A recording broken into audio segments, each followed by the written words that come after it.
Oke guys, ya selamat malam kembali ya. Selamat datang di online session kita kali ini. Dan gimana gininya semester pendeknya? Cepet ya? Cepat, Pak. Apakah Ya, jadi minggu ini 3 kali, habis itu minggu depan hari Senin itu sudah jadwalnya ujian ya. Jadi tapi sebelum itu saya sudah buka, jadi kalian bisa kumpul kalau misalnya ujiannya sudah selesai. Jadi ujiannya itu adalah sebuah project yang harus kalian buat. Oke, PowerPoint-nya sudah kelihatan belum? Sudah, Pak. sudah? Ya, Pak. Sudah ya. Nah, yang kita buat itu adalah tidak merancang produk teknologinya secara keseluruhan, enggak. Tetapi yang saya minta, karena kan ini juga waktunya sangat singkat ya. Jadi, what you have to do, apa yang kalian harus lakukan itu adalah menentukan mind mappingnya saja. Artinya, sebelumnya kan sudah sempat saya share bagaimana cara buat mind mapping ya. Jadi, buat mind mappingnya saja. Kemudian setelah itu kalian jelaskan itu sebagai dasar untuk merancang produk teknologi ya. Jadi tidak sampai kalau misalnya Anda buat sebuah aplikasi gitu, nggak harus sampai buat aplikasinya atau buat perancangannya seperti membuat TA gitu, nggak usah ya. Tetapi simple aja. Jadi Anda buat mind mappingnya, kemudian Anda jelaskan itu ya. Nah, secara detail apa yang harus Anda lakukan itu adalah yang pertama, pelajari proses bisnis suatu perusahaan. Jadi, ketika kita mau membuat satu produk teknologi yang mendukung pariwisata, tentunya kita harus tahu dulu proses bisnisnya seperti apa. Anggaplah misalnya sebuah hotel. Anda mau masuk ke bagian mananya nih? Apakah PMS-nya, apakah POS-nya, ataukah sistem CCTV kah atau apa ya? Tentunya Anda harus tahu prosesnya seperti apa ya. Mungkin yang kita pelajari juga ada beberapa mungkin yang masuk di sana sebagai proses bisnis usaha pariwisata ya. Kemudian pilih bagian teknologi yang mau dikembangkan atau dirancang ya. Jadi kalau misalnya skala usahanya itu kecil ya, Anda bisa buat langsung ya. Tetapi kalau misalnya skalanya besar, Anda bisa buat secara parsial ya. Artinya apa? Kalau misalnya Anda mau membuat produk teknologi pada usaha yang sudah ada gitu misalnya, tetapi produk teknologinya ini belum ada. Anggaplah misalnya untuk villa, mereka saat ini masih menggunakan cara manual dalam hal reservasi misalnya ya, mereka masih menggunakan Excel gitu.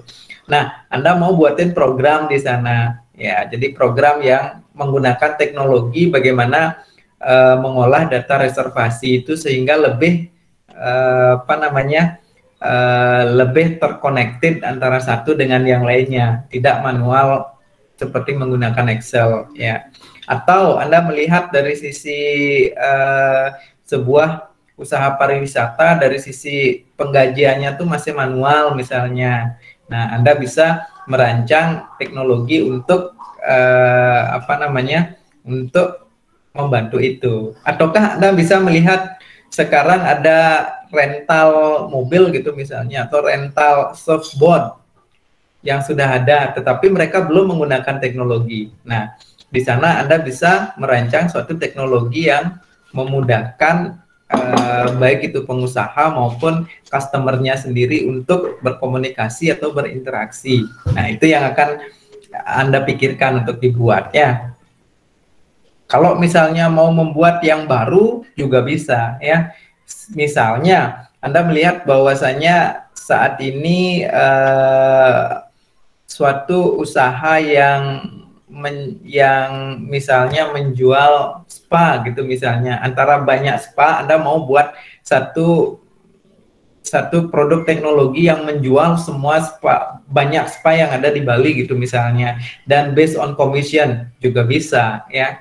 ataukah Anda membuat CRM-nya, Customer Relationship Management, juga bisa ya. Jadi tergantung dari teknologi apa yang Anda bisa, kemudian bagian mana yang menurut Anda potensial untuk diberikan tambahan teknologi di sana. Kemudian setelah itu buatlah mind mapping dari produk teknologi yang mau Anda buat. Wilfriedus Jeharu, ada pertanyaan? Ya Pak, pertanyaan bisa nggak Pak, dan nanti di Travel Legend yang kecil itu kan di Kenapa?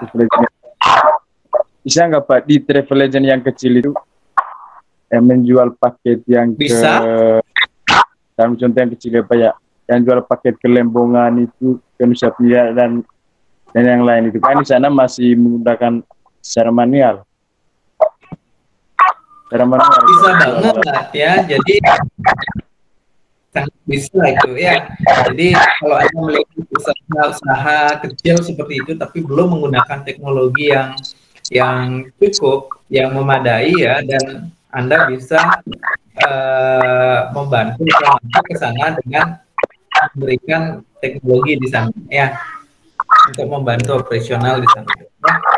Oke, ini pertanyaan? Enggak ada Pak, itu aja sih. Oke, kalau nggak ada ya, contoh usaha yang bisa Anda analisis itu dari hotel, kemudian villa ya, travel agent online. Nah, kalau hotel ataupun villa biasanya itu kan besar ya. Maksudnya dari sisi operasionalnya tuh kompleks. Jadi kalau hotel mungkin Anda bisa ambil satu bagian, misalnya bagian reservasi ataukah bagian back office-nya dari sisi data-data. Kalau misalnya itu belum kalau hotel yang besar pastinya semuanya sudah terintegrasi, tapi kalau hotel-hotel yang tidak terlalu besar mungkin ada bagian-bagian yang perlu dikembangkan lagi dari sisi teknologi ya. Apakah di sekarang itu kalau kita lihat hotel itu semua menggunakan yang touchless ya, artinya tidak bersentuhan. Nah, Anda bisa mengambil salah satu bagian teknologi bagaimana caranya membuat baik itu registration atau apa itu tanpa bersentuhan atau tanpa menggunakan pulpen lagi. Jadi semua lewat handphone. Nah, itu bisa ya. Seperti itu misalnya. Atau bagaimana cara membuat misalnya membuat teknologi yang bisa memasang temperature detector atau cara mengecek suhu, kemudian juga kayak sistem robotik untuk desinfektan atau hand sanitizer itu secara otomatis dengan menggunakan sensor gitu misalnya, ya itu bisa ya. Travel agent online ya, travel agent offline itu juga bisa. Car rental juga bisa. Kemudian catering, advertising, tempat wisata, hiburan juga bisa. Ya, jadi semua tempat-tempat itu bisa Anda lihat mana yang dekat ya. Mungkin ada saudara kah, ada teman atau Anda sendiri yang pernah di lingkungan itu, kemudian tahu bahwa oh ini ada teknologi yang perlu dikembangkan. Ya, Anda bisa lakukan, Anda bisa ambil itu ya. Nah, contoh bagian yang mau dikembangkan teknologinya yang kayak tadi sih, bisa seluruh bisnis, seluruh proses bisnis apabila itu adalah satu usaha yang skalanya tidak besar ya.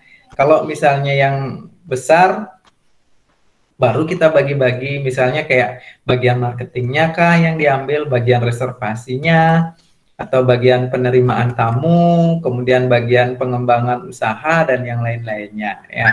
Jadi Anda bisa buat secara keseluruhan bisnisnya dari awal sampai akhir ataukah bagian-bagiannya saja.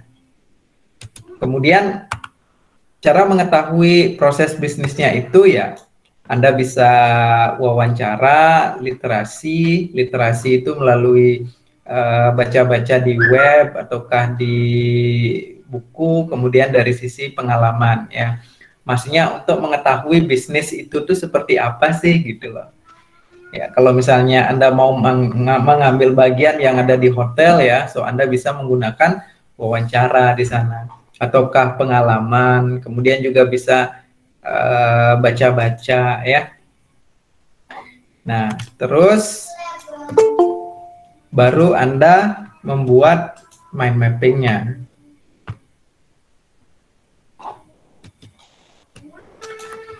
Mind mappingnya kan kemarin saya ada kasih share video ya tentang bagaimana cara membuat mind mapping ya. Misalnya, nah contohnya kayak ini nih. Pembuatan website pada toko oleh-oleh Unagi Handicraft gitu misalnya. Nah, ini sebuah usaha yang mungkin skalanya tidak besar. Contohnya ini ya. Kemudian Anda buat latar belakang dari sisi bagian-bagiannya itu ada kenapa sih kita tertarik masuk ke perusahaan ini ya. Ada yang melatar belakangi. Misalnya dari sisi skala perusahaannya gimana nih, marketnya atau siapa yang menjadi pasarnya di sana atau marketnya orang-orang asing kah atau orang yang berlibur ke Bali baik itu domestik atau apakah yang lainnya ya. Kemudian jenis produk yang dipasarkan toko oleh-oleh Unagi ini punya produk apa aja sih yang mereka pasarkan, apakah itu kerajinan yang dipakai dalam rumah tangga, apakah untuk perlengkapan hotel ataukah apa. Nah, Anda bisa di sini sebagai latar belakang. Kemudian dari sisi kebutuhan teknologi misalnya ya, ini contoh aja bagian-bagiannya. Kebutuhan teknologi dalam bidang pemasaran ya, misalnya asal potensi pembeli ya, ini menjadi satu satu alasan juga. Misalnya kalau pembelinya itu berasal dari luar negeri banyak ya, diekspor ya, otomatis perlu satu media ya. Di sini kan judulnya kalau saya lihat, yang saya buat di sini adalah pembuatan website ya. Jadi di sana itu belum menggunakan website saat ini gitu. Mereka menggunakan Instagram, tetapi kan kalau untuk ya seperti rumah sendiri ya, walaupun ada Instagram ya, itu kan harusnya diarahkan ke website sendiri ya, di mana di sana ada katalognya, ada sejarah perusahaannya dan yang lain-lainnya. Kayak rumahnya di virtual ya. Terus komunikasi yang dibutuhkan. Nah, saat ini bagaimana alur komunikasi di sana di toko itu dengan para customer atau calon customernya ya. Kemudian cara perluasan pemasaran ya. Jadi salah satu kebutuhan teknologi dalam bidang pemasaran itu adalah untuk memperluas pemasaran. Nah, dengan adanya website, kemudian misalnya dioptimasi SEO-nya jalan, itu kemungkinan besar kan dari sisi pemasaran itu akan dapat menjangkau lebih banyak orang lagi ya. Atau yang disebut dengan cool market ya. Kalau ada yang disebut dengan warm market, hot market. Kalau hot market itu yang menjadi langganan. Kemudian kalau warm market itu adalah mereka-mereka yang sudah mengenal toko itu, tetapi mungkin mereka belum belanja atau gimana, tapi udah tahu, udah aware, oh ada Unagi di sana gitu. Ataukah yang cool market. Nah, cool market ini market yang paling besar, mereka yang belum tahu apa-apa. Nah, mungkin dengan pembuatan website itu bisa meningkatkan atau memperluas pemasarannya. Kemudian tujuan penggunaan website. Nah, dari sini tujuan penggunaan website ini, target pasarnya siapa, kemudian meningkatkan penjualan, kenapa bisa meningkatkan penjualan, nah, itu yang Anda jelaskan nanti. Kemudian manajemen harga dan produk, ya bagaimana kita bisa memanajemen harga dan produk lebih bagus lagi, terlihat terhadap para customer atau calon pembeli ya. Kemudian rancangan biaya, ketika Anda buat ini tentunya ada rancangan biayanya, baik itu pembelian domain dan hosting, kemudian penentuan provider, jadi Anda tentukan providernya. Kemudian kebutuhan alat-alat, ya alat-alat apa aja yang dibutuhkan, silakan dijabarkan lagi ya. Kemudian biaya lain-lain, biasa ya, biaya lain-lain apa aja, kemudian apa lagi yang masuk ke dalam perencanaan biaya pembuatan ya terserah, nanti kalian jabarkan sendiri ya. Nah, itu yang kalian buat. Kemudian bagaimana cara mempresentasikannya itu? Yang pertama adalah paparannya itu tentunya berdasarkan mind mappingnya. Kemudian penjelasan yang Anda buat itu diperluas secara oral ya. Jadi dibuat secara oral. Misalnya kayak gini, ketika Anda menjelaskan itu, misalnya produk teknologi yang saya mau buat adalah pembuatan website pada toko oleh-oleh Unagi Handicraft. Nah, kenapa sih? Apa sih yang melatar belakangi saya untuk membuat website ini? Yang pertama ada skala perusahaan mungkin ya.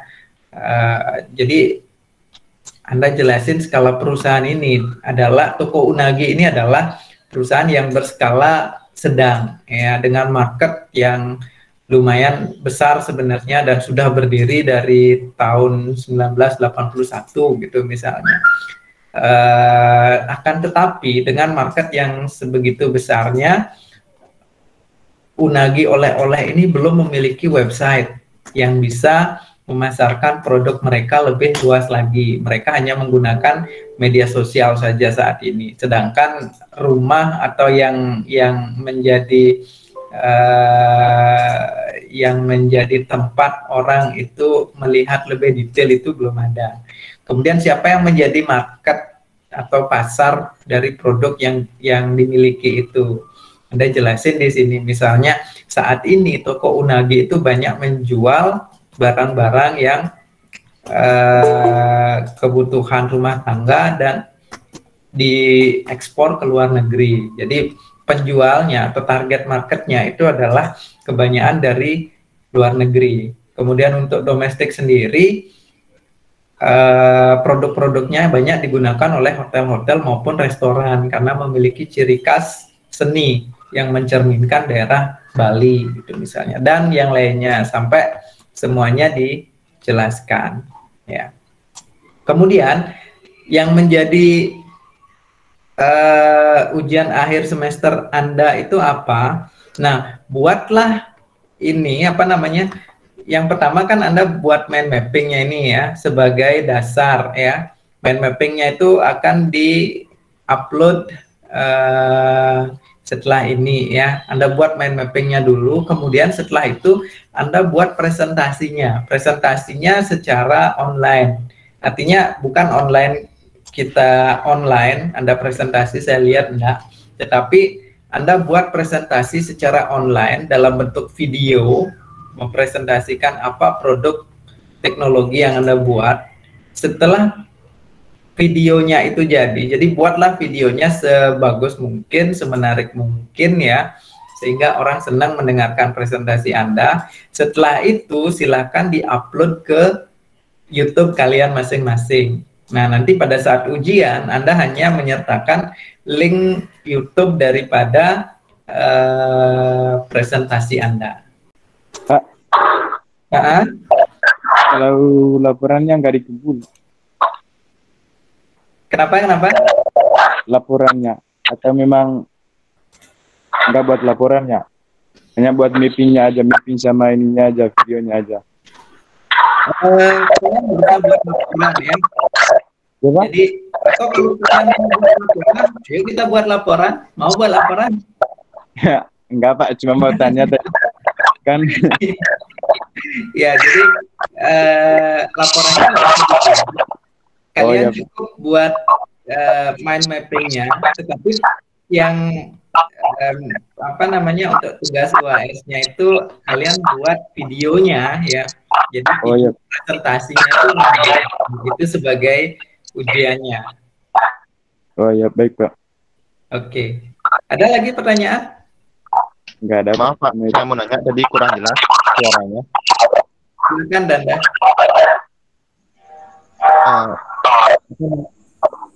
Ya berarti yang dibuat itu videonya aja Pak ya? Ya harus silakan di mute ya. Saya mute ya. Iya Danda silakan. Maaf Pak, tadi kurang jelas suaranya. Berarti yang dibuat itu cuma video presentasinya aja ya? video presentasi. Anda buat dulu mind mappingnya, setelah ini di-upload, kalau enggak hari Rabu, Senin, sekarang Rabu, itu tugasnya upload untuk ininya, mind mappingnya. Setelah itu, tugas akhirnya itu buat video presentasinya, gitu. Baik Pak, berarti mind mappingnya dipresentasikan ya Pak ya?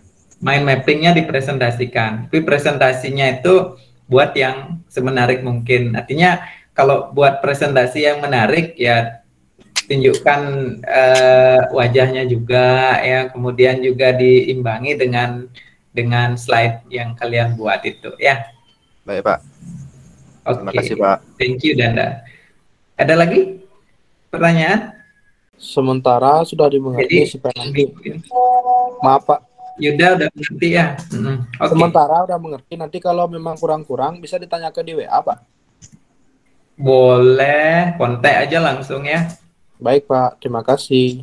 Ya, siap. Yang lain ada yang masih gini? Ada yang mau ditanyakan mungkin? Cukup Pak, cukup. Oke, Iwan cukup ya. Oke, jadi itu aja sih yang mau saya share untuk tugas kalian di semester ini ya.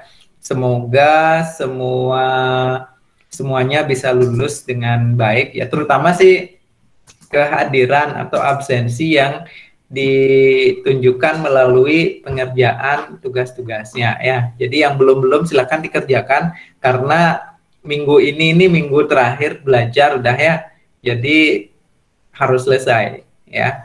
Paling tidak Senin depan itu kan udah waktunya untuk upload ya. Jadi Senin depan upload dan beberapa harinya itu udah keluar dan nilainya ya. Jangan sampai gara-gara tidak buat tugas itu jadinya tidak lulus ya. Kasihan udah ikut semester pendek ke 45 peserta di sini ya. Baik Pak. Pak, bertanya Pak. Yes. Silakan Ricardus. Kemarin kan aku ini Pak mengambil semester pendek untuk memperbaiki nilai. Sekarang kan aku udah daftar yudisium, tapi BHK bilang kemarin suruh dosen supaya cepat ujian.